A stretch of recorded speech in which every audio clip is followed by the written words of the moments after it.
ሲሲሊያዊው ከማሪዮ ፑዞ ክፍል 2። ፒሾታ አመላለሱን መደገፉን በፈገግታ ሲገልጽ ሚካኤል ተመለከተው። ለአንድ አይነት ጉዳይ አይደለም አለ ሄክተር አዶኒስ። ጁሊያኖ የተደበቀበትን ስፍራ ማወቅ ላንተ አይረባም። እኛ ግን እሱን የምትረዳበትን መንገድ እቅድ ማወቅ አለብን አለ።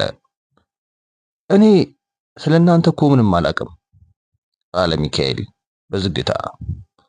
መልከ መልካም በሆነው የሄክተር አዶኒስ ፊት ላይ ያድናቆት ፈገግታ ታየ።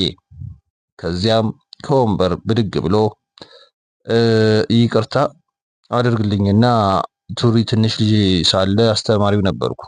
ወላጆቹም የክርስትና አባቱ በማድረግ አከበሩኝ። በአሁኑ ወቅት በፓሌርሞ ዩኒቨርሲቲ የታሪክና የስነ ጽሑፍ ፕሮፌሰር ነኝ። እዚህ ባሉትም ሁሉ የተወደድኩ ነኝ። ከውጥኑ ጀምሮ እስካሁንም የጁሊያኖ ጓድ አባል ነኝ ሲል በትህትና አስረዳ።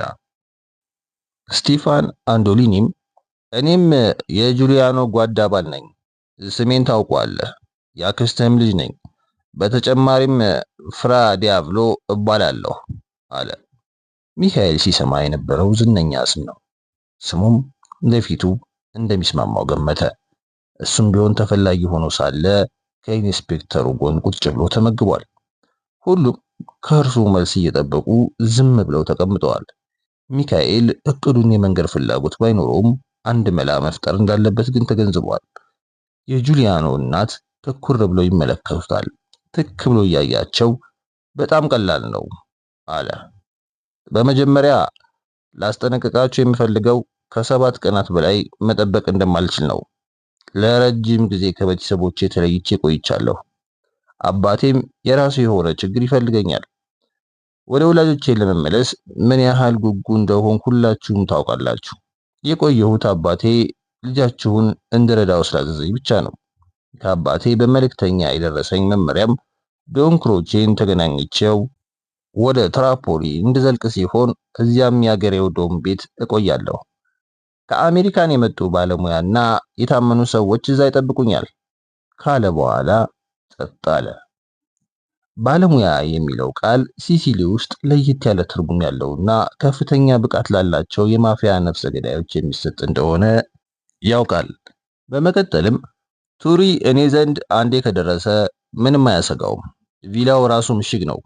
ከዚያ በጥቂት ሰዓታት ውስጥ በፈጣን ጀልባ ወደ አንዱ አፍሪካ ሀገር እንሄድና ልዩ አውሮፕላን ስለሚጠብቀን ወደ አሜሪካ እንጓዛለን። እዚያም በአባቴ ጥበቃ ስር ስለሚሆን ምንም የምትፈሩበት ጉዳይ አይኖርም በማለት አስረዳቸው። ቱሪን ለመቀበል ከመቼ ጀምሮ ዝግጁ ትሆናለህ ሲል ሄክተር አዶኒስ ጠየቀው። ዛሬ ሲነጋጋ ትራፖሊ ደርሳለሁ። ለመዘጋጀትም የ24 ሰዓት ጊዜ ብቻ ስጡኝ አለ። ድሃው ልጄ ማንንም አመንትቷል። ወደ ትራፖሊም እሺ ብሎ አይሄድም ብለው የጁሊያኖ እናት ድንገት ማልቀስ ጀመሩ። እንደዚያ ከሆነ ልረዳው አልችልም አለ ሚካኤል ቀዝቀዝ ብሎ። የጁሊያኖ እናት ተስፋ በመቁረጥ ስቅቅ አሉ። ሳይታሰብ ወደ እሳቸው በመሄድ ያጽናናቸው ፒሾታ ነበር። ከሳማቸውም በኋላ በክንዱ እንዳቀፋቸው ማሪያ ሎምቦርዶ አይጨነቁ፣ ቱሪ እኔን ይሰማኛል። ከአሜሪካን በመጣው በዚህ ሰው ሁላችንም እንደምናምን እነግረዋለሁ። ልክ ነኝ አይደል ብሎ የሁሉንም ፊት ቢያጠና ሁሉም አንገታቸውን በመነቅነቅ በአዎንታ ተመለሱ። ቀጥሎም እኔ ራሴ ጁሊያኖን ትራፖሊን ድረስ ይዤው እመጣለሁ አለ። ሁሉም የረኩ መሰሉ። ሚካኤልም ረጋ ያለ አመላለሱ እንዳሳመናቸው ተገነዘበ። ሲሲሊያውያን ቸኮል ቸኮል የሚልና ስጦታን የሚያበዛ ሰው ይጠራጠራሉ። ሚካኤል በበኩሉ በእነሱ ጥንቃቄ ማብዛትና በአባቱ ግራ የገባ እቅድ ትዕግስቱን ጨርሷል። ዶን ክሮቼ ጠላቱ ከሆነ ጁሊያኖ በፍጥነት ወደሱ ላይ መጣ ጭሩሱንም ሊቀር ይችላል። እንዲያውስ ቱሪ ጁሊያኖ ምኑ ነው? በዚህ ጉዳይ በድጋሚ ተደመመ። ጁሊያኖ ለአባቱስ ቢሆን ምንድነው? ተነስተው ወደ ትንሿ ሳሎን ከገቡ በኋላ እናትየው ጣፋጭ ምግብ ባለመኖሩ ይቅርታ ጠይቀው ቡናና ለስላሳ መጠጥ አቀረቡላቸው። ሄክቶር አዶኒስ ከወርቅ የተሰራ የሲጋራ ማስቀመጫ ከጃኬት ኪሱ አውጥቶ ሲጋራ አደላቸው። የራሱን ከንፈሮች መሃል ከሰካ በኋላም ወንበሩ ላይ ወደ ኋላ ለጠጥ ሲል እግሩ መሬቱን ለቆ ተንጠለጠለ። ማሪያ ላምቦርዶ ግድግዳ ላይ ወዳለው ትልቅ ፎቶግራፍ እያመለከቱ እዩት እስኪ መልከ መልካም አይደለም? እንደ መልኩ ሁሉ ልቡም ቅን ነው። ስርዓት አልበኛ የሆነ ቀን ቅስሜ ስብር ነው ያለው ብለው ትንሽ ከተከዙ በኋላ ሲኞር አዶኒስ ያችን የተረገመች ቀንና ስለ ፓርቴላ ዴላ የተወራውን ውሸት ታስታውሳለህ? ልጄ እንደዚህ አይነቱን ድርጊት አይፈጽምም አሉ። ሌሎቹ ሰዎች ሀፍረት ተሰማቸው። ሚካኤል ለሁለተኛ ጊዜ በፓርቴላ ዴላ የደረሰውን ምን እንደሆነ ለማወቅ ጓጓ። መጠየቅ ግን አልፈለገም። አስተማሪው በነበርኩ ጊዜ ይዛኔ ቱሪ በጣም ጎበዝ አንባቢ ነበር አለ ሄክቶር አዶኒስ። የቻርላማኝና የሮናልድን አፈታሪክ በቃሉ ያውቅ ነበር። አሁንም እሱ አፈታሪክ ሆኗል። ስርዓት አልበኛ የሆነ ቀን ግን እኔም በጣም አዝኛለሁ። ሕይወቱ ከቆየ እድለኛ ይሆናል አሉ የጁሊያኖ እናት። ለምን ግን ልጃችን እዚህ እንዲወለድ ፈለግን? እውነተኛ ሲሲሊያዊ እንዲሆን ፈልገን ነበር ብለው የምሬት ሳቅ ከሳቁ በኋላ እና አሁን ለሕይወቱ እንደፈራ ይገኛል በማለት ከተናገሩ በኋላ ጽኑ በሆነ እምነትም ልጄ ፍጹም ነው፣ ቅዱስ ነው አሉ። ፒሾታ ለየት ባለ ሁኔታ ፈገግ ሲል ሚካኤል አስተዋለው። ልክ ወላጆች ስለሚወዷቸው ልጆች ጸባይ እያጋነኑ ሲያወሩ አድማጭ የሚያሳየው አይነት ፈገግታ ነበር። የጁሊያኖ አባት ትዕግስት በማጣት አይነት እጃቸውን አወናጨፉ። ስቴፋን አንዶሊኒ ፈገግታ አሳየ። ፒሾታ ፍቅር በተሞላበት ድምፅ ውዷ ማሪያ ላምቦርዶ ልጆን አጋር የሌለው አድርገው አይቁጠሩት፣ አሁንም ከሚቀጥለው የበለጠ እየሰጠና በጠላቶቹም እንደተፈራ ነው ያለው ሲል ተናገረ። ብዙ እንደገደለ አውቃለሁ አሉ ማሪያ። ነገር ግን ፈጽሞ ፍትህ አላዛባም። እንዲያውም ሁልጊዜ የመጨረሻ ጸሎታቸውን እንዲያደርሱ ጊዜ ይሰጣቸዋል ካሉም በኋላ ድንገት የሚካኤልን እጅ ይዘው በምግብ ቤቱ በኩል ወደ በረንዳው ወጡ። እዚያ ያሉት ሁሉ ልጄ ምን ያህል ሩህሩህና የተከበረ እንደሆነ አያውቁም። ምናልባት ከሌሎች ሰዎች ጋር ሲሆን ለየት ሊል ይችላል። ከኔ ጋር ግን እውነተኛ ራሱን ነው። የማዘውን ሁሉ ይፈጽማል። በዚህ ላይ በቁጣ አናግሮኝ አያውቅም። ስርዓት አልበኛ በሆነባቸው የመጀመሪያ ቀናት ተራራው ላይ ሆኖ ቤቱን ይመለከታል፣ ግን አያየኝም። እኔም እዚህ ሁኜ እመለከተዋለሁ፣ ግን አላየውም። ሁለታችንም ግን አንድ ላይ ያለን ያህል ቅርበት ይሰማናል። አሁን በዚህ ምሽት እንኳን አጠገቤ ያለ ሆኖ ይሰማኛል እና ተራራው ላይ ብቻውን ሆኖ በሺህ በሚቆጠሩ ወታደሮች እየታደነ መሆኑን ሳስብ ልቤ ከፍተኛ ሐዘን ይሰማዋል። ምናልባት ልታድነው የምትችለው አንተ ብቻ ነህ። እባክህ ከአንተ ዘንድ እስኪመጣ እንደምትጠብቀው ቃል ግባልኝ አሉት። ልጆቹም እጆቹንም በእጃቸው ጥብቅ አድርገው ይዘው ከዓይናቸው እንባ ይጎርፍ ነበር። ሚካኤል በተራራዎች የተዋጠችውን የሞንቴሌፕሪን ከተማ አስተዋላት። ከመሃል አደባባዩ ብቻ በኤሌክትሪክ ብርሃን ነጥብ ሆኖ ይታያል።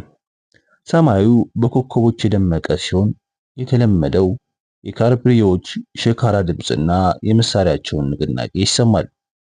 ፊቱን ወደ ማሪያ ላምቦርዶ መለስ አድርጎ የምችለውን ያህል እጠብቀዋለሁ፣ ነገር ግን አባቴ ይፈልገኛል። ስለዚህ ልጆ ወደ እኔ እንዲመጣ ማድረግ አለቦት አለ። አንገታቸውን አወዛወዙ። ወደ ቤት ሲመለሱ ፒሾታን ወዲያ ወዲህ ሲንጎራደድ አዩት። መንፈሱ የተረበሸ ይመስላል። እስኪ ነጋ ለመቆየት ወስነናል። በዚህ ጨለማ ቃታቸውን በመሳብ የሚደሰቱ ብዙ ወታደሮች ስላሉ አደጋ ሊያጋጥመን ይችላል።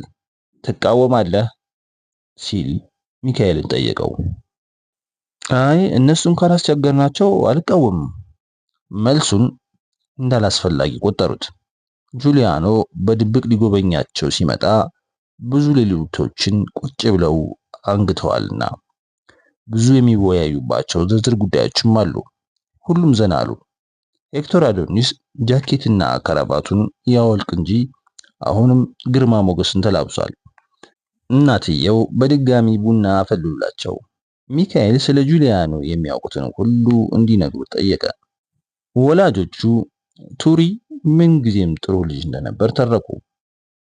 ስቴፋን አንዶሊ ለሕይወቱ ምህረት ያደረገለትን ቀን አወሳ። ፒሾታ አስቂኝ ታሪኮችንና ጨካኝ አለመሆኑን ከሃዲዎችና ወሬ አቀባዮችን ሲቀጣም በመግረፍና በመስደብ ክብራቸውን እንደማያዋርድ ነገራቸው። ከዚያም ለሚካኤል የፓርቴላ ዴላን ታሪክ አጫወተው። ያን ቀን ጁሊያኖ በቡድኑ አባላት ፊት አለቀሰ ሲልም ደመደመ። እነዚያን ሰዎች እሱ በፍጹም እንዲገደሉ አላደረገም በማለት ማሪያ ላምቦርዶም አከሉ። ያን ሁላችንም እናውቀዋለን አለ ቪክቶር አዶኒስ በማጽናናት። ሲወለድም ቅዱስ ልጅ ነበር። መጽሐፍትን ይወዳል። እኔማ ገጣሚ ወይም ደግሞ ምሁር ይሆናል ብዬ ነበር። ቁጡ ቢሆንም ጭካኔ አልነበረበትም። ቁጣው የፍትህን መዛባት፣ ካራቢዎችን ለሀብታሞች እያሸረገዱ ድሃው ህዝብ ላይ የሚያሳዩትን ጭካኔ ከመጥላት የመነጨ ነበርና ልጅ በነበረበት ጊዜ እንኳን ገበሬው ያመረተውን በቆሎ ኮትኩቶ ያሳደገውን ወይንና ያደለበውን አሳማ ለራሱ ማስቀረት አለመቻሉን በሰማ ጊዜ ይናደድ ነበር። ያም ቢሆን ግን ጨዋ ልጅ ነበር። ፒሾታ ሳቀና አሁን ግን አይደለም አለ። እና አንተ ሄክቶር ደግሞ የልጁ አስተማሪ የነበርክ ጊዜ የነበረውን እርሳው። ፈረስ ላይ ስትቀመጥ እንደማናችንም ትልቅ ሰው ነህና አለው። አስፖኑ ይህ የመቀለጃ ጊዜ አይደለም ብሎ መለሰ ሄክቶር። ፊቱን ኮስተር፣ ድምፁን ጠንከር አድርጎት ነበር። ፒሾታ ይበልጥ ተደስቶ ድንኩ ሰው ሊፈራኝ ይችላል ብለህ ታስባለህ? አለው እየሳቀ። ሚካኤል የፒሾታ ቅጽል ስም አስፖኑ መሆኑንና በሁሉም ሰዎች መካከል የመረረ ጥላቻ መኖሩን ተገነዘበ። ፒሾታ በየጊዜው የሰውየውን ቁመት ማጠር እያወሳ ሲዘልፈው፣ ሄክቶርም ኮስተር ባለ ድምፅ ነበር የሚመልስለት። በእርግጥ በሁለቱም ዘንድ ያለመተማመን ሰፍኗል። ስቴቫናንቶ አንዶሊንን ግን ይበልጥ የራቁት ይመስላል።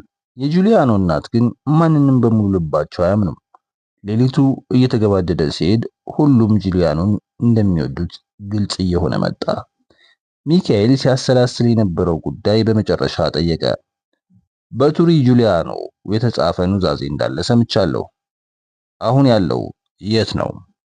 ለረጅም ጊዜ ሁሉም በትኩረት ሲመለከቱት ቆዩ። ጠረጠሩት። በመጨረሻ ሄክቶር አዶኒስ ኑዛዜውን መጻፍ የጀመረው በእኔ ምክር ሲሆን የረዳሁትም እኔው ነኝ አለ። እያንዳንዷ ገጽ የተፈረመችው በራሱ በጁሊያኖ ነው። ኑዛዜውም የሚገልጸው ከዶን ክሮቼና ከሮማን መንግስት ባለስልጣኖች ጋር ስለነበረው የሚስጥር ግንኙነትና ስለ ፓርቴላ ዴላ ነው። ለህዝብ ይፋ ቢደረግ በእርግጥ መንግስቱ ይወድቃል። ነገሮች እየከፋ ከመጡም የመጨረሻ ድሉ ይህንኑ ማድረግ ይሆናል። ደህና ቦታ እንዳስቀመጣችሁት ተስፋ አለኝ አለ ሚካኤል። ፒሾታ በፌዝ አሁን ዶን ክሮቼ የኑዛዜን ወረቀት እጁ ማስገባት ይፈልጋል አለ። የጁሊያኖ እናት ጊዜው ሲደርስ የኑዛዜው ወረቀት ለአንተ እንዲደርስ እናደርጋለን ካሉ በኋላ ጥቂት ቆይተው ከዚያ አንተ ምናልባት ከልጅቱ ጋር ወደ አሜሪካ ልትልከው ትችላለህ በማለት ተናገሩ። ሚካኤል ሁሉንም በመገረም እየተመለከተ የምን ልጅ ሲል ጠየቀ። ሁሉም በሀፍረት አይናቸውን ወደ ተለያዩ አቅጣጫ ወረወሩ። አጉል አጋጣሚ በመሆኑና የሚካኤልንም መልስ በመፍራት ነበር። የጁሊያኖ እናት ግን የልጅ እጮኛ ናታ፣ እርጉዝም ናት ካሉ በኋላ ወደ ሌሎች በመዞር ታዲያ ወደ አየር በና አትጠፋ፣ የሚወስዳትም ሆነ የማይወስዳት ከሆነ አሁኑኑ ይናገር አሉ። ምንም እንኳን ለመረጋጋት ቢሞክሩም የሚካኤልን መልስ በፍርሃት እየጠበቁ መሆኑ ያስታውቃል። ትራፖኒ ድረስ ትመጣልሃለች። ቱሪ እሷን አሜሪካ መላክ ይፈልጋል። ደህና መድረሷን ስታስታውቀውም አንተ ዘንድ ይመጣል አሉ በመቀጠል። ስለዚህ ጉዳይ ምንም መመሪያ አልደረሰኝም አለ ሚካኤል በጥንቃቄ እያያቸው። በቂ ጊዜ ያለን ስለመሆኑም ትራፖሊ ከሚጠብቁኝ ሰዎች ጋር መመካከር አለብኝ። ልጃችሁ አሜሪካ ከደረሰ በኋላ ግን እርሶና ባለቤቶ እንደሚከተሉ አውቃለሁ። ታዲያ ልጅቷ ለምን ከናንተ ጋር አትመጣም? ሲል ጠየቃቸው ሚካኤል። ልጅቱ መፈተኛህ ናት አለ ፒሾታ ፈጠን ብሎ ጣልቃ በመግባት። እዚያ እንደደረሰች የሚስጥር ቃል ትልክልሃለች። በዚህም ጁሊያኖ ጨዋ ከሆነ ሰው ጋር ብቻ ሳይሆን አዋቂ ከሆነም ሰው ጋር እንደተዋወቀ ያውቃል። ከሲሲሊ ያለምንም አደጋ ልታወጣው እንደምትችል የሚያምነውም ያኔ ብቻ ነው።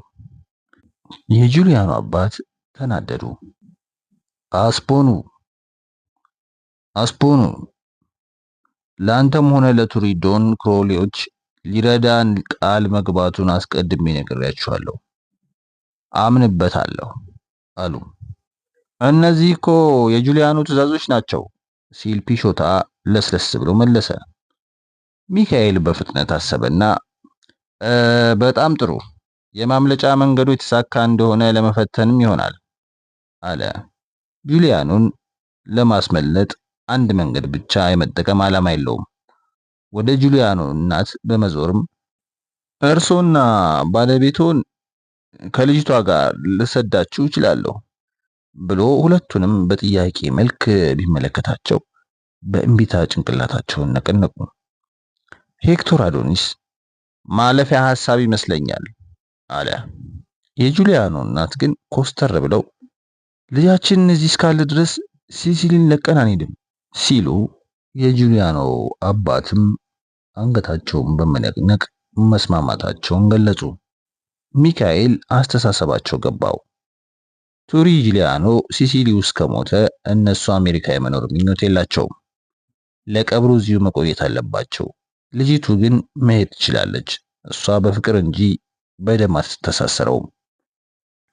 በዚያ ሌሊት ማሪያ ላምቦርዶ ስለ ጁሊያኖ የተጻፉ ጥርቅም የጋዜጣ ቁራጮችን፣ የመንግስት ወረታ ሊከፍል ቃል የገባባቸውን ፖስተሮችን ከጁሊያኖ ፎቶ ጋር እንዳለ አሳዩት። በ1948 ላይፍ የተሰኘው አሜሪካን ሀገር የሚታተም መጽሔት ያሰፈረው ሀተታም ከነ ፎቶግራፉ አለ። ታሪኩ ጁሊያኖ የዘመናችን ታላቅ ሽፍታና ከሀብታሞች እየነጠቀ ድሆችን የሚያበላ የጣሊያን ሮቢን ሁድ እንደሆነ ያሳውቃል። ከጁሊያኖ ዝነኛ ደብዳቤዎችም አንዱ አትሞን ነበር። ሲሲሊን ነፃ ለማውጣት 5 ዓመታት ተዋግቻለሁ። ከሀብታሞች የዘረፍኩትን ለድሆች ሰጥቻለሁ። ስርዓት አልበኛ ወይንም ደግሞ የነፃነት ተዋጊ መሆኔን የሲሲሊ ሕዝብ ሊናገር ይችላል። ከተቃወሙኝ ራሴን ለፍርዳቸው አሳልፌ መስጠት ዝግጁ ነኝ። እስከ ደገፉኝ ድረስ ግን ጦርነቴን እቀጥላለሁ ይላል ጽሑፉ። ሚካኤል የማሪያ ላምቦርዶን ፊት በኩራት ሲበራ ተመለከቱ። ነፍሱን ለማዳን በመሸሽ ላይ ያለ ሽፍታ ቃል አይመስልም ሲል አሰበ። ጁሊያኖ በአብዛኛው ከእናቱ ጋር እንደሚመሳሰልም ተገነዘበ። በመጨረሻም ንጋቱ ስለተቃረበ ለመሰናበት ተዘጋጀ። የጁሊያኖ እናት ጭምቅ አድርገው ስላቀፉት መገረሙ አልቀረም። ልጄን ታስታውሰኛለህ፣ አምናለሁ ካሉት በኋላ ሳሎኑ ምድጃ ላይ ካለው መደርደሪያ በእንጨት የተሰራች የድንግል ማርያምን ቅርጽ ይዘው መጡ። የምስሏ ገጽታ ጥቁር ነበር። እንካ ይህችን ስጦታ አሉት። ልሰጥ የምችለው ዋጋ ያለውም ነገር ይህ ብቻ ነው። ሚካኤል ላለመቀበል ቢሞክርም በግድ አስታቀፉት። ሲሲሊ ውስጥ የሚገኙ ይህንን አይነት ቅርጽ ጥቂቶቹ ናቸው አለ ሄክቶር አዶኒስ። ልዩ ናት። ለአፍሪካ በጣም ቅርብ ስለሆንን ነው መሰለኝ ይሄ የሆነው። መልኳ ምንም ፋይዳ የለውም ብትጸልይባት ግን ታማልድሃለች አሉ የጁሊያኖም እናት። አዎ የሌሎችን ያህል ደግ መሆን ትችላለች ሲል ፒሾታም ደገፋቸው። ሚካኤል ከሱ ቀደም ብሎ ፒሾታ የጁሊያኖን እናት ሲሰናበት ተመለከተ። በመካከላቸው እውነተኛ ፍቅር እንዳለ ያስታውቃል። ሁለት ጉንጫቸውን በየተራ ከሳመ በኋላ እርግጠኛ በመሆን ጀርባቸውን ጠብ ጠብ አደረጋቸው። እሳቸው ግን አንገታቸውን ትከሻው ላይ እንዳስደገፉ አስፖኑ ልጄን የምወደውን ያህል እወድሃለሁ፣ እባክህ እንዳይገሉት ጠብቅልኝ በማለት ተማጸኑት። የፒሾታ የጠቆረ አጥንታም ፊትም ዘና አለ። ሁላችሁም አሜሪካን ሀገር በሰላም ትኖራላችሁ አለና ወደ ሚካኤል ጥሮ ቱሪን በሳምንት ውስጥ አስረክብሃለሁ አለው። ወዲያው በፍጥነት ወጥቶ ሄደ። ቀይ ደርዝ ያለው ልዩ የይለፍ ወረቀት ስላለው በቀላሉ ወደ ተራሮች ዘልቆ ይሰወራል። ሄክቶር አዶኒስ ሞንቴሌፕሪ ውስጥ መኖሪያ ቤት ቢኖረውም ከጁሊያኖ ወላጆች ጋር ለመቆየት ወሰነ። ሚካኤልና ስቴፋን አንዶኒ ትንሿ ፊያት መኪና ውስጥ ገብተው አደባባዩን በማለፍ የባህር ዳር ከተማ ወደ ሆነችው ወደ ትራፖኒ የሚወስዳቸውን መንገድ ተያያዙት። በአንዶኒ ዝግመተኛ አነዳድ ብዛት ያላቸውን የፍተሻ ቦታዎች ማለፍ ስለነበረባቸው ትራፖኒ የደረሱትን ቀትር ላይ ነበር። መስከረም 1943 ላይ የሄክቶር አዶኒስ የፓሌርሞ ዩኒቨርሲቲ የሥነ ጽሑፍ የታሪክ ፕሮፌሰር ነበር። ቁመቱ በጓደኞቹ ዘንድ የሚገባውን ክብር እንዳያገኝ ከማድረጉም በተጨማሪ በሲሲሊያውያን ዘንድ የሚሰጠውን ቅጽል ስም አትርፎለታል። የሄክቶርን ትልቅነት በሚገባ የተረዱት ብቸኛ ሰው የዩኒቨርሲቲው ፕሬዝዳንት ብቻ ነበሩ። በዚህ ዘመን የሄክቶር አዶኒስ ሕይወት ወደ መለወጡ ነበር። በደቡቡ የሲሲሊ ክፍለ የሚካሄደውን ጦርነት አብቅቶ የአሜሪካን ሰራዊት ወደ ዋናው አህጉር ገስግሷል። ፋሺዝም ሞቶ ጣሊያን እንደገና ተወልዳለች። ሲሲሊ ግን ከ14 ምዕተ ዓመት በኋላ ለመጀመሪያ ጊዜ ያለ እውነተኛ መሪ ቀርታለች። የታሪኳን ሂደት በሚገባ የሚያውቀው ሄክቶር አዶኒስ ግን ብዙም ተስፋ አላደረገም። ከአሁኑ ማፊያ የሲሲሊን ሕግ ያለ አግባብ መጠቀም ጀምሯል። ነቀርሳ የሆነው ድርጅታቸው ከማንኛውም ጠንካራ መንግስት የበለጠ እንደሆነ ያውቃል። በቢሮ መስኮት በኩል ጥቂት ህንፃዎች የያዘውን የዩኒቨርሲቲውን ቅጥር ግቢ አስተዋለ። ሲሲሊ ውስጥ የኮሌጅ ህይወት እንግሊዝና አሜሪካንን በመሳሰሉት ሀገሮች እንደሚታወቀው ባለመሆኑ የመኝታ ህንፃዎች አያስፈልጉም። እዚህ ብዙ ተማሪዎች ቤታቸው አጥንተው በየተወሰነ ጊዜ ነው አስተማሪዎቻቸው ጋር የሚመጡት። ፕሮፌሰሮቹ የሚሰጡትን ትምህርት በግዴለሽነት ነው የሚከታተሉትም እንደዛው። ሄክቶር አዶኒስ ከሌሎች ሀገሮች ይበልጥ የስነ ስርዓት ትምህርት የሚያስፈልጋቸው ሲሲሊያውያን ዘንድ ይህ አይነቱ አሰራር የማይበጅ መሆኑን ያውቃል። የካቴድራል ሞድ ካለው መስኮት አጠገብ ቆሞ ዩኒቨርሲቲውን ፕሮፌሰሮች ለማነጋገር የሚመጡ የማፊያ አለቆች ሲጎርፉ ተመለከተ። እኒህ የማፊያ አለቆች በፋሺስት ስር በነበሩበት ጊዜ ትሁቶችና ሁሉን ነገር የሚያገናዝቡ ጥንቆች ነበሩ። አሁን ግን በአሜሪካኖች በተመለሰው ዲሞክራሲያዊ አመራር በመጠቀም አንሰራርተው የድሮ ተግባራቸውን ጀምረዋል። ትህትናቸውም ሁሉ ቀርቷል። የማፊያ አለቆች ወዳጆችና በበርካታ የሲሲሊ መንደሮች የሚገኙ የአናሳ ጎሳ አስተዳዳሪዎች በእረፍት ቀናት ወደ ዩኒቨርሲቲው በመምጣት የዘመዶቻቸው ልጆች ወይም ደግሞ የሀብታም ከበርቴ ልጆች አሊያም የጓደኞቻቸው ልጆች በተለያዩ የትምህርት አይነት በመውደቃቸው ዲግሪያቸውን ማግኘት ስላልቻሉ ይህንን ውሳኔ ለማስቀየር በአማላጅነት ይመጣሉ። በእርግጥ ዲግሪዎች በጣም አስፈላጊዎች ናቸው። አሊያ ወላጆች ዕውቀትና ዓላማ የሌላቸው ልጆች እንዴት ማስወገድ ይችላሉ? ልጆቻቸውን ዘላለም ተሸክሞ መኖር ሊኖርባቸው ነው። ዲግሪ ካገኙ ግን እነዚህ ደደብ ልጆች ምሁራን፣ ዶክተሮችና የፓርላማ አባሎች ካልተሳካላቸውም ዝቅተኛ የመንግስት ሹማምንት ይሆናሉ። ሄክቶር አዶኒስ ቢያንስ 3 የሚሆኑ ማፊያ አለቆች የሚፈልጓቸውን ሰዎች እስኪያገኙ ድረስ በመንጎራደድ ላይ እንዳሉ ተመለከተ። የጨርቅ ኮፍያና የቆዳ ቦት ጫማ ያደረጉ ሲሆን ስለ ሞቃቸውም ወፍራም ጃኬቶቻቸውን ክንዳቸው ላይ አንጠልጥለዋል። በቅርጫት ፍራፍሬና እቤት የተጠመቀ ወይን ጠጅ ይዘዋል። ስጦታ ለማቅረብ ጉቦ ሳይሆን እነሱን በማየታቸው ለሚደናገጡት ፕሮፌሰሮች የፍርሃት ማርከሻ እንዲሆን ብለው ነው።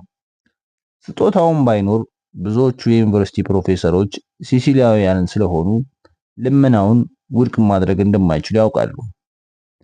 አንደኛው የማፊያ አለቃ ወደ ውስጥ ዘልቆ የህንፃው ደረጃ ውስጥ መውጣት ሲጀምር ሄክቶር አዶኒስ የተለመደውን ድራማ ለመጫወት ተዘጋጀ። ሰውየውን ያውቀዋል። ስሙ ቡቺላ ሲባል ከሞንቴፕሪ ብዙም በማትርቀው የፓርቲኒኮ ከተማ እርሻና በጎች አሉት። ከተጨባበጡ በኋላ ቡቺላ የያዘውን ቅርጫት አስረከበው። ዘንድሮ መሬት ላይ በመርገፍ በመበስበስ ላይ ያሉ ብዙ ፍራፍሬዎች አሉን አለ ቡቺላ። እኔ ታዲያ ለፕሮፌሰሬ ትንሽ ቢሸከም ብዬ አመጣውለው አለ ቡቺላ። አጭርና ደልደል ያለ ሰው ሲሆን ሰውነቱ በስራ ብዛት የደነደነ ጠንካራ ነው። በታማኝነቱ ዝናን ያተረፈና ትሁት ባይሆንም ኃይሉን ለሀብት ማካበቻ ሊጠቀመው ይችላል። ይህንን ደግሞ አዶኒስ ያውቃል። ቡቺላ ለሀብት ሳይሆን ለዝናና ለክብር ይዋጉ የነበሩ የጥንት ማፊያዎች አይነት ነው። አዶኒስ ፍራፍሬውን በፈገግታ ተቀበለው። የትኛው የሲሲሊ ገበሬ ነው ንብረቱን እንዲባክን የሚተወው? ለእያንዳንዷ መሬት ላይ የምትወድቅ ፍሬ በመቶ የሚቆጠሩ እንዳንበጣ የተራቡ ልጆች መመገብ ትችላለች። ቡቺላ በረጅሙ ተነፈሰ። ፈገግታ የማይለየው ሰው ቢሆንም በቅጽበት ግን ወደ አስፈሪ ዛቻ ሊለውጠው እንደሚችል አዶኒስ ያውቃል። ቡቺላን በሐዘኔታ ሲመለከተው ምን አይነት ዘብራቃ ህይወት ነው በማለት ቡቺላ ንግግር ጀመረ። የምሰራው ስራ ነበረኝ፣ ግን ጎረቤቶቼ ይችን ትንሽ ውለታ ሲጠይቀኝ እንዴት እምቢ ልበለው? አባቴ ከአባቱ ጋር አያቴም ከአያቱ ጋር ይተዋወቃሉ። ተፈጥሮዬ ሆኖ ደግሞ አረ እንደውም መጥፎ እድሌ ብለው ይሻላል። ጓደኛዬ እየጠየቀኝ ነበር ከመፈጸም ወደ ኋላ ዳሩ ክርስቲያኖች መሆናችን ቀረ አለ። እኛ ሲሲሊያውያን ስንባል አንድ አይነት ነን፣ ቸርነት እናበዛለን አለ ሄክቶር ለስለስ ብሎ። ለዚህም ነው በሮም ያሉት ሰሜናውያኑ በማያሳፍር ሁኔታ መጠቀሚያቸው የሚያደርጉት።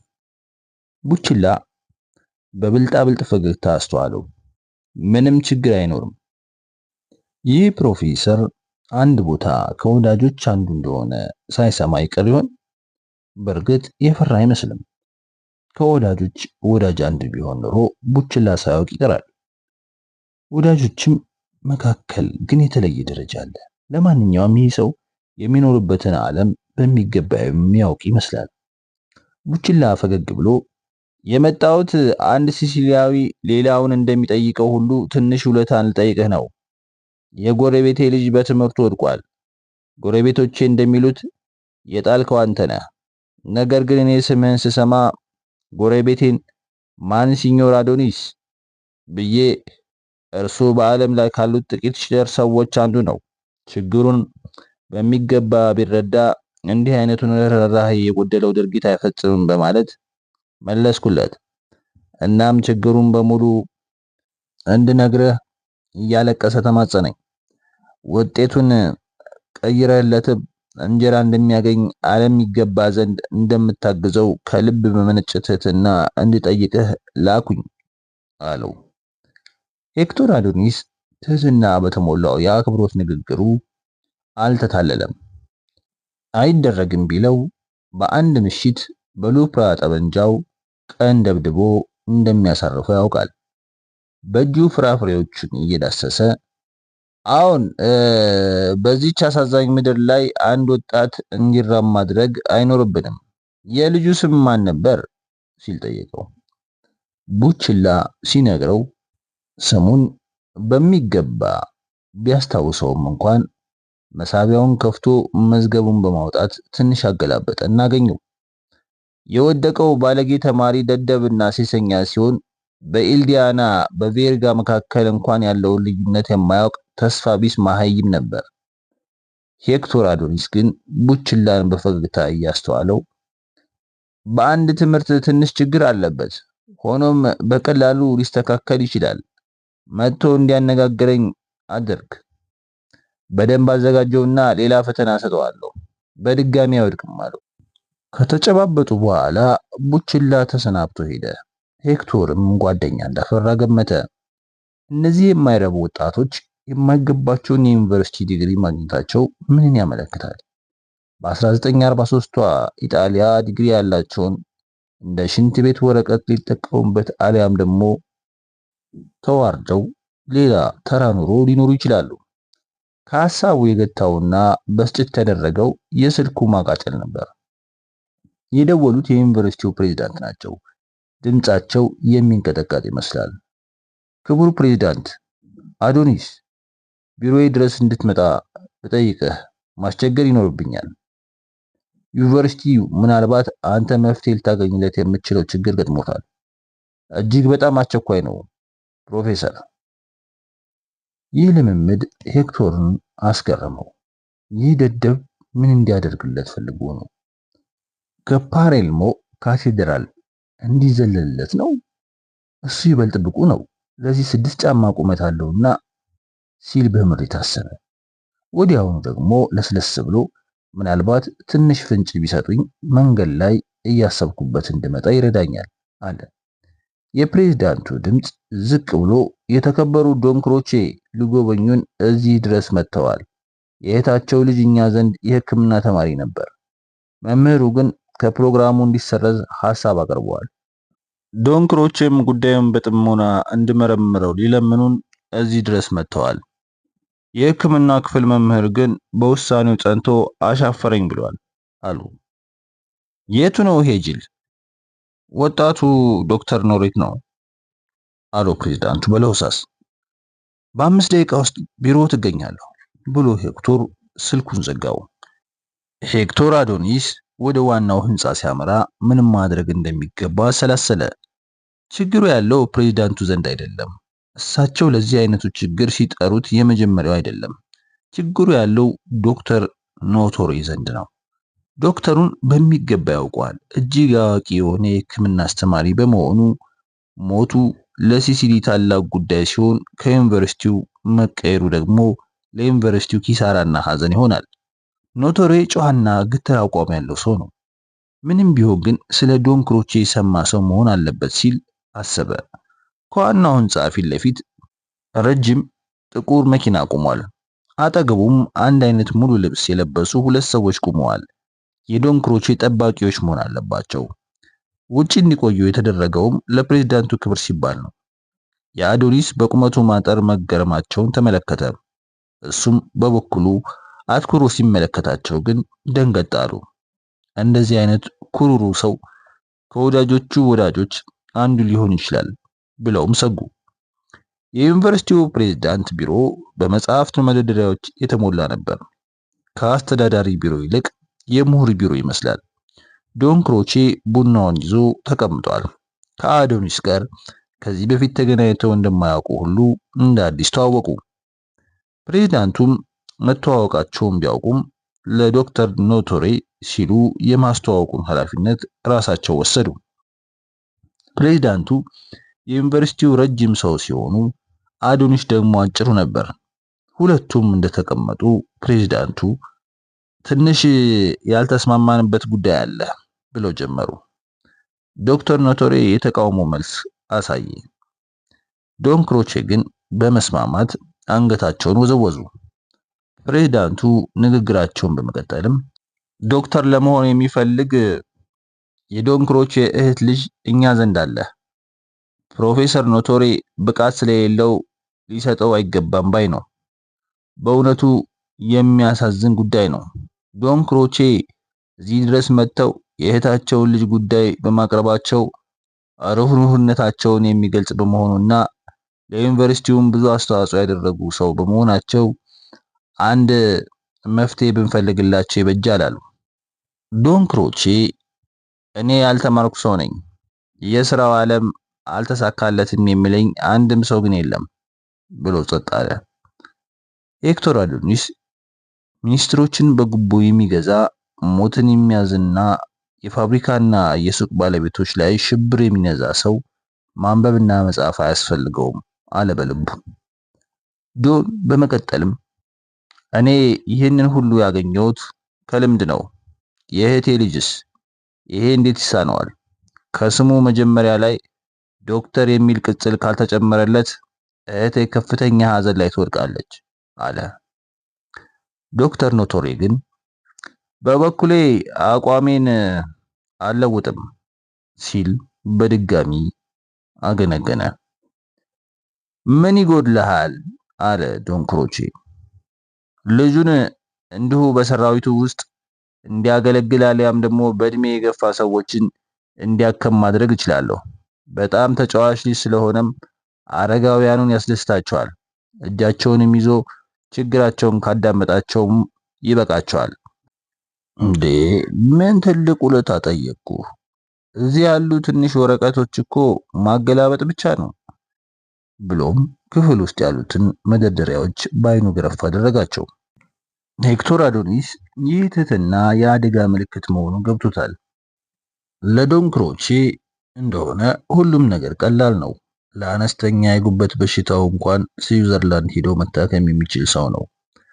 አዶኒስ ችግሩን መፍታት የራሱ ኃላፊነት እንደሆነ በመቁጠር ዶክተር ናቶሊ በእርግጥ አንድ ነገር ልናደርግ እንችላለን።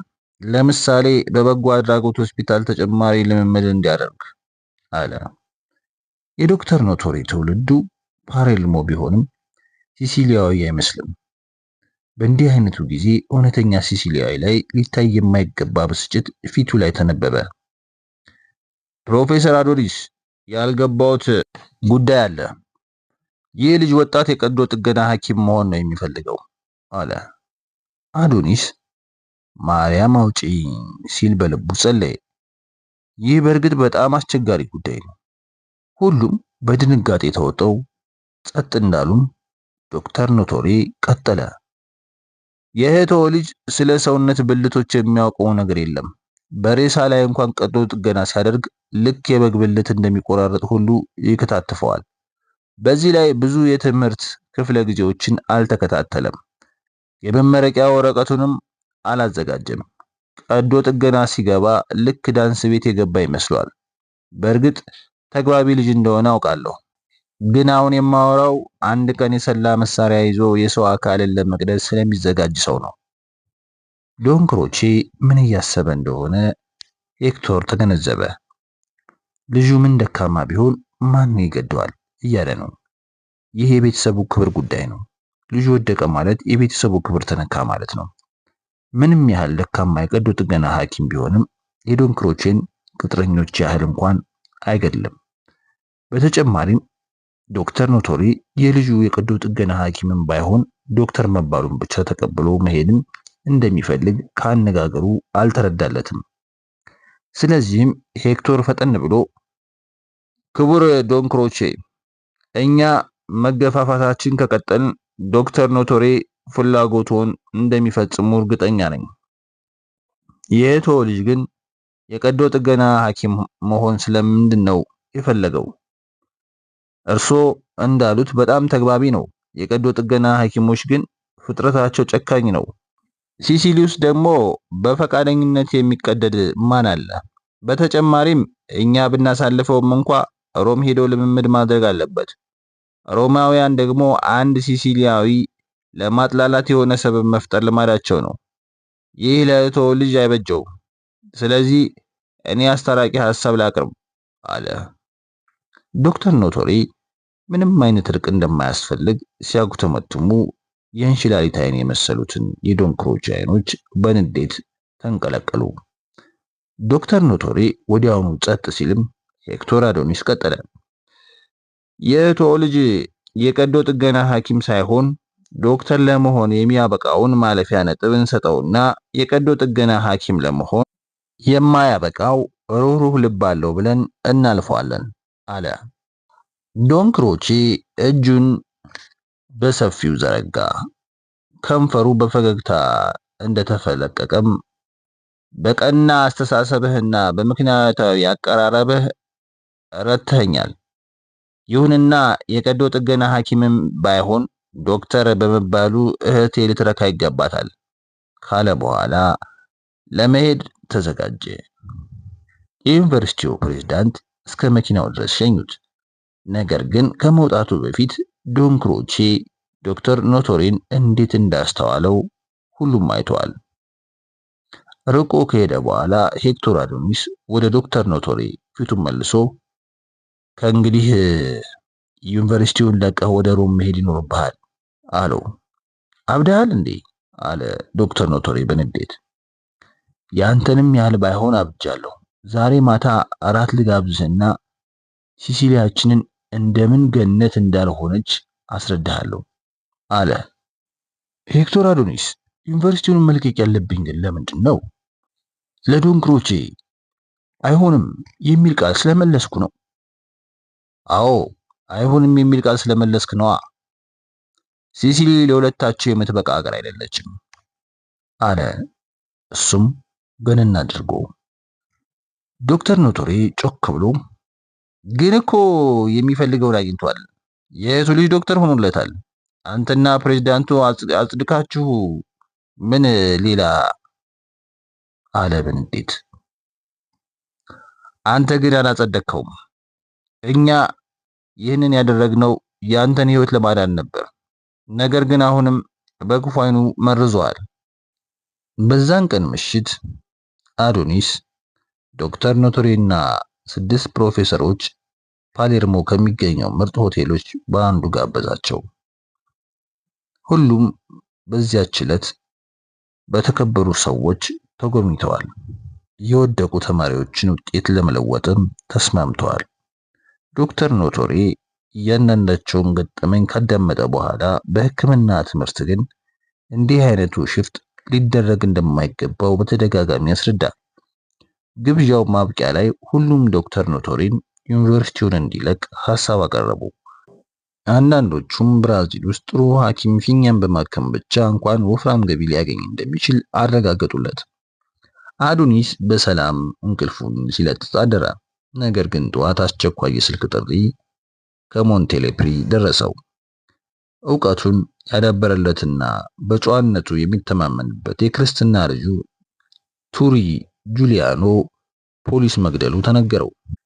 በካማርታ ተራሮች መሃል የምትገኘው የሞንቴሌፕሪ ከተማ 7000 የሚደርሱ ነዋሪዎች አሏት። እንደ ወትሮው መስከረም 2 1943 ተጀምሮ 3 ቀናት የሚቆየውን ዓመት በዓል ለማክበር ዝግጅት እያደረጉ ነበር። በዓሉ በሁሉም ከተሞች ከትንሣኤ ከገናና ከዘመን መለወጫ በዓሎች ይበልጥ የሚከበር ሲሆን የሚሰየመውም የከተማው ሕዝብ በሚዘክረው ቅዱስ ስም ነው። የፋሽስቱ መንግስት ለማስቀረት ካልሞከራቸው ጥቂት በዓላት አንዱ ነበር። በዓሉን ለማዘጋጀት በየዓመቱ 3 ሰዎች ያሉበት ኮሚቴ ይዋቀራል። ይህንን ኮሚቴ ገንዘብና ቁሳቁስ የሚሰበስቡ ሰዎችን ይመርጣል። እያንዳንዱ ቤተሰብም እንደ አቅሙ እንዲያዋጣ ሲደረግ፣ ተወካዮቹም በበኩላቸው በየመንገዱ እየወጡ ይለምናሉ።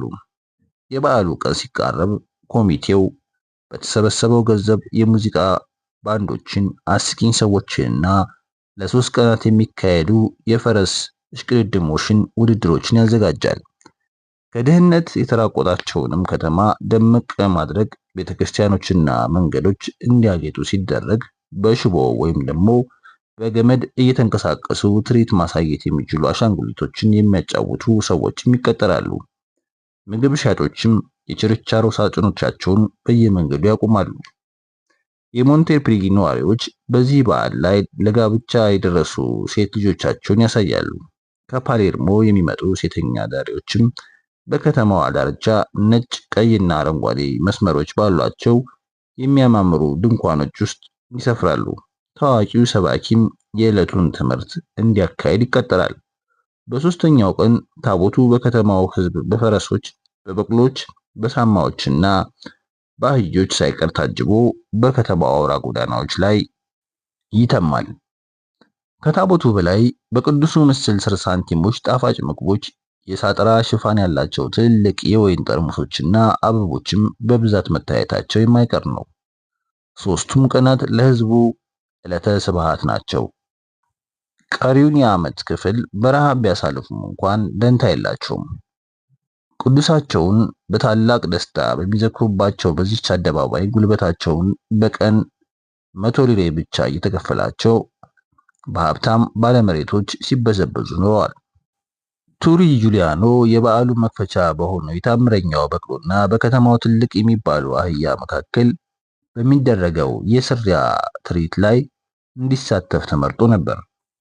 በቅሎ መሃን ከሆኑ እንስሶች የምትመደብና በባዝራና በአህያ ወሲባዊ ግንኙነት የምትገኝ መሆኗ ይታወቃል። በሞንቴኔፕሪ ግን አህያ የወለደች አንድ ታምረኛ በቅሎ ነበረች። ባለቤቷም ለበዓሉ የድርሻውን አስተዋጽኦ ለማድረግ በቅሏ በአህያ እንድትሰረርና ታምሩን እየደገመችም ውርንጭላዋን ለሚቀጥለው በዓል ለማቅረብ ተስማምቷል። የስሪያው ፕሮግራም እንደ ልዩ የፌዝ ትርኢት የተቆጠረውም በዚህ ምክንያት ነበር። ይህ ዝግጅት በከፊል የፌዝ ይሁን እንጂ በቅሎና አህያ በጠንካራ ሰራተኝነታቸው ገደላማ መንገድን ሳይንሸራተቱ በማቋረጣቸው ታታሪ በሆኑት የሲሲሊ ገበሬዎች ዘንድ በጣም የተወደዱ እንስሳት ናቸው። እንደ ገበሬውም የረሃብ ወቅት ተቋቁሞ ማሳለፍ ይችላሉ። ይበልጥ የሚመሳሰሉት ግን ገበሬ በቅሎም ሆነ አህያ በአክብሮትና በፍቅር መያዝ መፈለጋቸው ሲሆን ካልሆነላቸው ግን ነፍሰ ገዳይና ልግመኛ ሊሆኑ መቻላቸው ነበር። የካቶሊክ ሃይማኖት ክብረ በዓላት የተወረሱት በጥንት ጊዜ ታምራትን ከፈጣሪዎቻቸው ከሚለምኑና በብዙ አማልክት ከሚያምኑ ህዝቦች ነው። የሞንቴምፕሪ ከተማ በዓል ላይ በሆነባት በዛሬዋ ዕለት መስከረም 1943 ዓ.ም የ7000 ነዋሪዎቿን የወደፊት ህይወት የሚለውጥ ታምር ይፈጠር ይሆናል። ቱሪ ጁሊያኖ ገና በ20 ዓመቱ በህብረተሰቡ ዘንድ በጣም የተመሰገነ ጠንካራና በሰዎች ዘንድ ከፍተኛ ከበሬታን ያተረፈ ቅን ወጣት ነበር። በአጨዳ ወቅት የአገሬው ርዕሰ ተቆጣጣሪዎች የቀን ሰራተኞችን ለመቅጠር ያወጡትን አነስተኛ ክፍያ በመቃወም ሌሎች የቀን ሰራተኞችን በዚህ አነስተኛ ዋጋ እንዳይሰሩና ምርቱ እንዲበሰብስ ንግግር ሲያደርግ በባላባቱ ክስ ቀርቦበት በፖሊሶቹ ታሰረ። ሌሎቹ ሰራተኞች ተቀጥረው ሰሩ። ጁሊያኖ ግን በእነዚህ ሰዎችም ሆነ በፖሊሶቹ ላይ ምንም አይነት ጥላቻ አላሳደረም። በሄክቶር አዶኒስ አማካኝነት ከእስር ቤት ሲፈታም ቂም በቀልን አላረገዘም። ኩራቱ በእምነቱ ጠንክሮ መገኘቱ ብቻ ነበር። በሌላ ወቅት ጓደኛው አስፖኑ ፒሾታንና አንድን ወጣት ጩቤ ያማዛቸውን ጠብ በቀላሉ በመገላገልም በሰላም ዳኝቷቸዋል። ይህንን ድርጊት ያልተለመደ የሚያደርገው ነገር ገላጋይ እንደ ፈሪ መቆጠሩ ሲሆን ጁሊያኖን ግን ለየት የሚያደርገው አንድ ልዩ ነገር ነበረው። በዚህች የመስከረም ሁለተኛ ቀን በጓደኞቹና በወላጆቹ ቱሪ እየተባለ የሚጠራው ሳልቬቶ ጁሊያኖ ባጋጠመው ውርደት እያዘነ ነበረ። ሞንቴኔፕሪ የከረምቡላ መጫወቻ ካላት አንዲት አነስተኛ ቡና ቤት በስተቀር የቲያትር፣ የሲኒማ ወይም ደግሞ የህዝብ መሰባሰቢያ አዳራሾች፣ መዝናኛ ቦታዎች የሌላት ትንሽ ከተማ ናት። በበዓሉ የሁለተኛው ቀን ምሽት ላይ ጁሊያኖ የአክስቱ ልጅና ውድ ጓደኛው የሆነው ጋስፓሪ ወይም ደግሞ አስፖኖ ፒሾታና ጥቂት ጓደኞቻቸው ከረምቡላ ላይ ሲጫወቱ ጥቂት ሸምገል ያሉ ሰዎች ይመለከታሉ። ከነዚህም መካከል ትንሽ ሞቅ ብሎት የነበረው ጉዊኒ ኩዊንታና ነበረ። ኩዊንታና በማፊያ አባልነት ተጠርጥሮ በሞሶሎኒ እስር ቤት ታስሮ የነበረና አሜሪካ ደሴቷን ከያዘች በኋላ እንደ ፋሺስት እስረኛ ተቆጥሮ የተፈታ ሰው ነው። የሞንቴኔፕሪ ከተማ ከንቲባ ሆኖ ሳይሾም እንደማይቀርም ያወራል። ቱሪ ጁሊያኖ እንደ ማንኛውም ሲሲሊያዊ ሁሉ ስለ ማፊያ ጭካኔ በሚገባ ያውቃል። ባለፉት ጥቂት ወራት በተመሰረተው አዲስ ዲሞክራሲያዊ መንግስት ስርም እንደገና እያንሰራሩ ናቸው። በከተማዋ ያሉት ባለሱቆች ለታወቁት የተከበሩ ሰዎች እንደ ድሮው የኢንሹራንስ ክፍያ መክፈል መጀመራቸው በሹክሹክታ ይወራል። በተጨማሪም ቱሪ ባለፉት ዘመናት ከመሳፍንትና ከመሬት ከበርቴዎች የጉልበታቸውን ዋጋ ለማስከፈል የሞከሩ ቁጥር ስፍር የሌላቸው ማፊያ የተገደሉ ገበሬዎች ታሪክ ያውቃል። ሞሶሎኒ እስከ ጨፈጨፋቸው ጊዜ ድረስ ደሴቷን እንዴት በጭካኔ ያስተዳድሩ እንደነበረም ያውቃል። ኩዊንታና ምናልባት ወጣትነታቸው አስቀንቶትም እንዲሁ ባይታወቅም ጁሊያኖንና ጓደኞችን በንቀትና ጥላቻ ይመለከታቸው ነበር። በሞሶሎኒ ጊዜ ምድረ በዳማ በሆነ ደሴት በግዞት እንዲቆይ ተደርጎ ወደ ትውልድ ከተማው የተመለሰ በመሆኑ ዋናው ዓላማው በሚቀጥሉት ጥቂት ወራት ውስጥ በነዋሪዎቹ ዘንድ ከበሬታን ማግኘት ነበር። አሁን ግን ለሱ ይሰጠው የነበረው ትኩረት በወጣቶቹ በመሳቡ ይሁን ወይም ደግሞ የሱ መልክ ጥሩ መሆንና የጁሊያኖ መልከ መልካምነት አዶኒት አሊያም ተፈጥሯዊ ጀግንነቱ ከተፈጥሯዊ ክፋቱ ጋር ተጋጭቶበት በድንገት ከወንበሩ እምር ብሎ ተነስቶ ጁሊያኖን ገፍትሮ በማለፍ በሌላው የጠረጴዛ ጎን ቆመ። ጁሊያኖ ምንም አይነት በደል እንዳልፈጸመ ቢያውቅም ለትልቅ ሰው በሚገባ አክብሮት ከልቡ ይቅርታን ጠየቀ። ኩዊንታና ግን በንቀት ገላመጠውና በጊዜ ወደ ቤታችሁ ሂዳችሁ እረፍት ማድረግ አለባችሁ፣ እኔና ጓደኞቼ ለመጫወት ወረፋ እየጠበቅን እኮ ነው አለ። በኋላም ጁሊያኖ ይዞት የነበረውን ኳስ ተንጠራርቶ በመንጠቅ ፈገግ ብሎ ከጠረጴዛው ገለል እንዲል ምልክት ሰጠው። ክፍሉ በጸጥታ ተዋጠ። ሰውየው ወጣት ቢሆንና ዘለፋውም የተሰነዘረው እሱ ላይ ብቻ ቢሆን ኖሮ ጁሊያኖ ክብሩን ለማስጠበቅ በተደባደበ ነበር። አስፖን ግን ለአዋቂዎች አክብሮት የሌለው በመሆኑ ጓደኛው ጸብ እንደሚጀምር በመተማመን ዘወትር የማይለየውን ጩቤ በስውር እያሰናዳ ወደ ሰዎቹ ዞረና ምናልባት ለኩዊንታና ለማገዝ የሚዘጋጅ ሰው ካለ ግብ ግብ ለመግጠም ተዘጋጀ። የሰዎቹ አይን ሁለቱ ላይ እንዳረፈ ነበር። ጁሊያኖ እንግዳ የሆነ የጭንቀት ስሜት ወረረው። ሰውየው ለማንኛውም አይነት ጸብ የተዘጋጀ መሆኑ አስቀያሚ ፊቱ ላይ ይነበባል። ተቀምጠው የነበሩት ጓደኞቹም ውጤቱን የሚያውቁ ይመስል በፈገግታ ይመለከታሉ። ከመካከላቸው አንዱ የአደን ልብስ የለበሰና ጠበንጃ የያዘ ሲሆን ጁሊያኖ ግን ምንም አይነት መሳሪያ የለውም። እናም ለአሳፋሪ ቅጽበት ፍርሃት ተሰማው። ፍርሃቱ አካሌ ላይ ጉዳይ ይደርስብኛል በሚል አሊያም ሰውየው ያይልብኛል በሚል የተቀሰቀሰ ሳይሆን ሰዎቹ የሚሰሩትን በትክክል የሚያውቁና ሁኔታውን በቁጥጥራቸው ስር መሆኑን ማወቁ ነበር። አንድ ምሽት ወደ ቤቱ ሲያዘግም ገድለው ሊያሳርፉትና መሳቂያ ሊያደርጉት ይችላሉ። ሁኔታዎች ከቁጥጥሩ ውጭ መሆናቸውን ተረድቶ እንዲያፈገፍግ ያደረገውም ይሄው ተፈጥሯዊ የሆነ የሽምቀኛ ወታደር ደመነፍሱ ነበር። ጁሊያኖ የጓደኛውን የአስፖን ክንድ ይዞ ከቡና ቤት ወጡ። ፒሾታም ሳያንገራግር ተከተለው።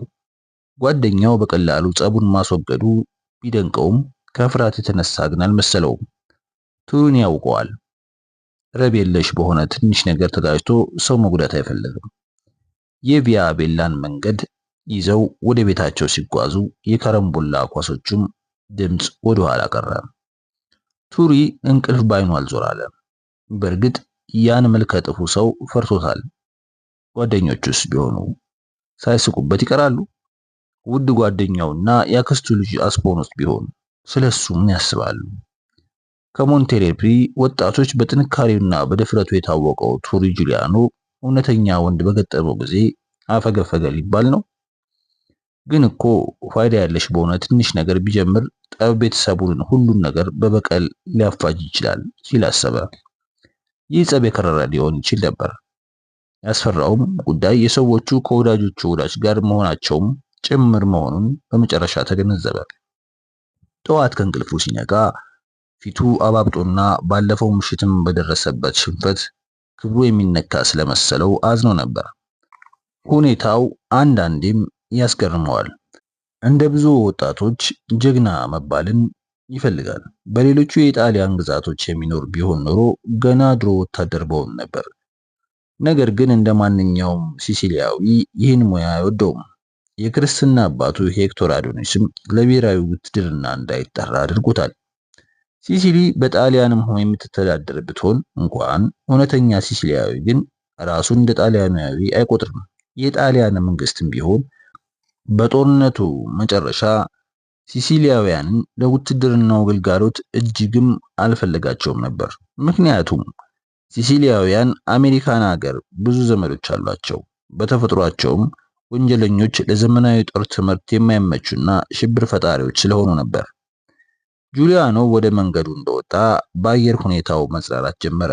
ወርቃማ ፀሐይ ሞቅ ያለች ስትሆን የወይራና የሎሚ ዛፎች ሽታም አካባቢውን አውዶታል። ቱሪ የሞንቴፕሪን ከተማ ኮረኮንቻማ መንገዱንና የድንጋዩን ቤቶች እንዲሁም ያለ እንክብካቤ በየበረንዳዎቹ ላይ የሚበቅሉትን አትክልቶች ሳይቀር ይወዳቸዋል። በቀይ ሸክላዎች የተሰሩት ጣሪያዎችን እስከ ከተማዋ ዳርቻ የተዘረጉ ሲሆን በፀሐይዋ ብርሃን ደምቀው ሲታዩ ያስደስታሉ። ለበዓሉ ማድመቂያ በየመንገዱ የተሰቀሉት ልዩ ልዩ ቀለማት ያላቸው የቅዱሳን ምስሎችና የከተማይቱን አስከፊ ገጽታ ለመሸፈን በቀርከሃ አገዳ የተደገፉ በርካታ አበባዎች በየቤቶቹ ፊት ለፊት ይታዩ ነበር። የቤተሰቡ ወይም ደግሞ የቤቶቹ 3 ወይም 4 ክፍሎች በአብዛኛው የሚሄዱት በቤተሰቡ አባላትና በእንስሶቻቸው በመሆኑ ከተራሮች የሚነፍሰው ቀዝቃዛ አየርና የአበቦቹ ሽታ እንኳን ከቤቶቹ የሚወጣውን ቆሻሻ ሽታ ሊውጠው አልቻለም። ጥሩ አየር ባለበት ጊዜ ነዋሪዎቹ ከቤቶቻቸው ውጭ ይቀመጣሉ። ሴቶቹ የእንጨት በርጩማዎችን አውጥተው ምግቦችን ጠረጴዛዎች ላይ ያዘጋጃሉ። ሕፃናትም ጫጩቶችን፣ ዶሮዎችንና የፍየል ግልገሎችን መንገድ ላይ እያባረሩ ሲጫወቱ፣ ተለቅ ያሉ ደግሞ የቀርከሃ ቅርጫቶችን ይሰራሉ። በቪያ ቤላ መንገድ ጫፍ ላይ አደባባዩ ሳይደርሱ ከ2000 ዓመት በፊት በግሪኮች የተሰራ አስፈሪ ሐውልት ይገኛል። በድንጋይ ከቀረጹት ጥርሶችን መካከል ውሃ ይፈሳል። ከተማዋን ከከበቧት ተራሮች ባሻገር በረባዳው መሬት ላይ አረንጓዴ ምንጣፍ የለበሱ የሚመስሉ የአትክልት ቦታዎች ይታያሉ። ከበታቻቸው ካለው ሜዳ ላይ የፓርቲኮና ካስሜልታኒ ከተሞች ተቆርቁረዋል። በጥቁር ድንጋይ የተገነባችው የኮርሊዮኔ ከተማ ደግሞ ከአድማሱ ባሻገር ትገኛለች። ቱሪ ካስታሌርሚ የሚወስደው የቪያ ቤላ መንገድ የመጨረሻ ላይ አስፖኑን አህያ እየጎተተ ሲመጣ ተመለከተው። የአስፖኑ ካለፈው ምሽት ውርደቴ በኋላ እንዴት ይመለከተኝ ይሆን ሲል ለጥቂት ጊዜ ተጨነቀ። በተረበኝነቱ የታወቀ ስለሆነ ምናልባት አንድ ነገር ይጥልብኝ ይሆናል ብሎ ተሳቀቀ። ጁሊያኑን በድጋሚ ኃይለኛ ንዴት ወረረው።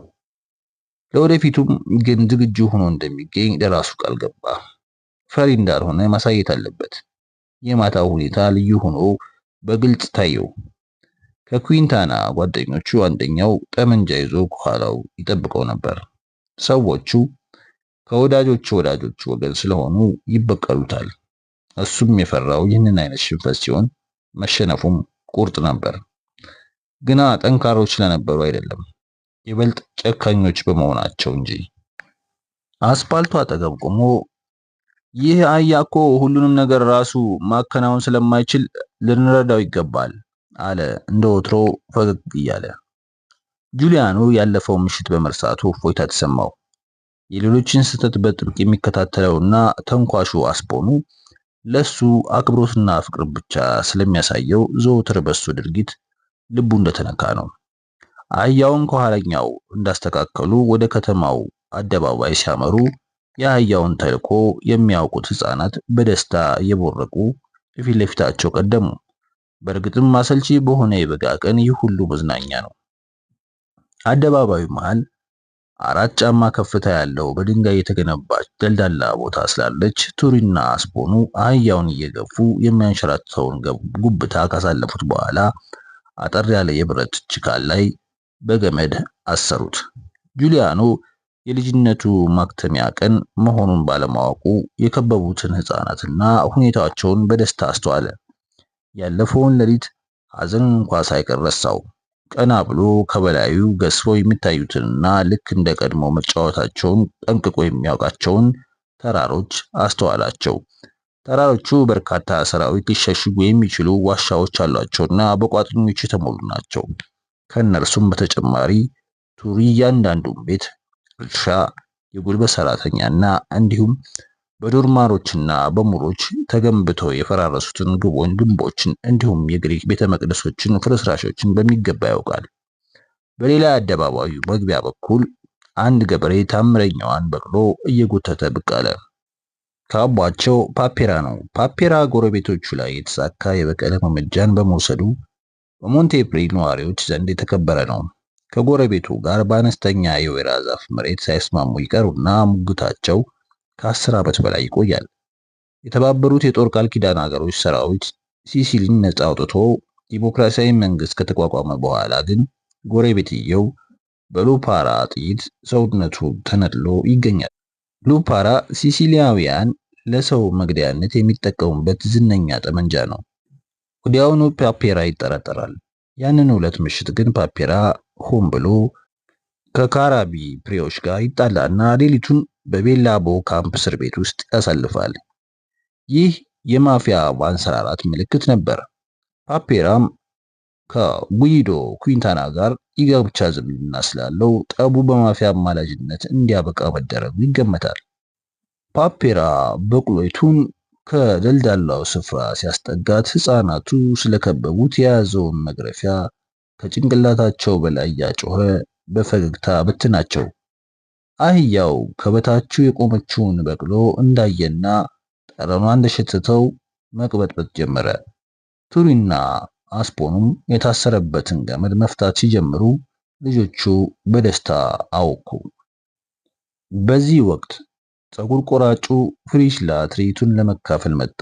ከኋላው ለስላሳ ቀይ ፊቱን የሚያሻሸው ማርሻሎ ተከትሎታል። ማርሻሎ ሁልጊዜ ጭኑ ስለሚላጭ በከተማ ነዋሪዎች ይታወቃል። ጁሊያኖን ማርሻሎ የተቀባው ሽቶ አወደው። ማርሻሎ በአደባባዩ የተሰበሰቡን ሰው ገረመመው። 12 አባሎች ያሉት የፖሊስ ቅርንጫፍ ጽሕፈት ቤት አዛዥ በመሆኑ ሕግና ስርዓትን በማስከበር ኃላፊነት አለበት። የበዓላት ጊዜ ዘወትር ችግር ስለሚፈጠር 4 ሰዎችን የያዘ ጥበቃ ቡድን ቢመደብም ፖሊሶች ገና አልደረሱም። ፓፔራን ከነበቅሎው ተመለከተው። በጎረቤቱ ግድያ ውስጥ እጁ እንደነበረበት እርግጠኛ ነበር። ፀጉር ቆራጩ ፍሪችላ የጅል ፊት ያለውና ቀልደኛ ሰው ስለሆነ ወዘኔዎችና ስራ አጦች እሱ ጋር እየተሰበሰቡ አዳዲስ አሉባልታዎችና ቀልዶችን ሲያዳምጡ ይውላሉ። ፍሪችላ ከደንበኞቹ ይልቅ ራሱን ይበልጥ የሚያቆነጃጅ ፀጉር ቆራጭም ነው። በሚገባ የተከረከመ ፂሙና በጥንቃቄ የተበጠረው ፀጉሩ በውል የሚታየው አገጩና ሰፊ አፉ እንዲሁም አለሎ የሚመስለው አፍንጫው በአሻንጉሊቶች ትርኢት ላይ የሚሳተፍ ተዋናይ ያስመስሎታል። ፍሪችላ እንደ ደረሰም ቱሪ አህያው ሲጨርስ ሱቄ ድረስ አምጣውና ሽቶ አርከፈከፍበታለሁ በማለት ተናግሮ ሳቀ። ቱሪ እንዳልሰማ ችላ አለው። በልጅነቱ ፀጉሩን አጓጉ ላይ እየቆረጠው በድጋሚ የምታስተካክለው እናቱ ነበረች።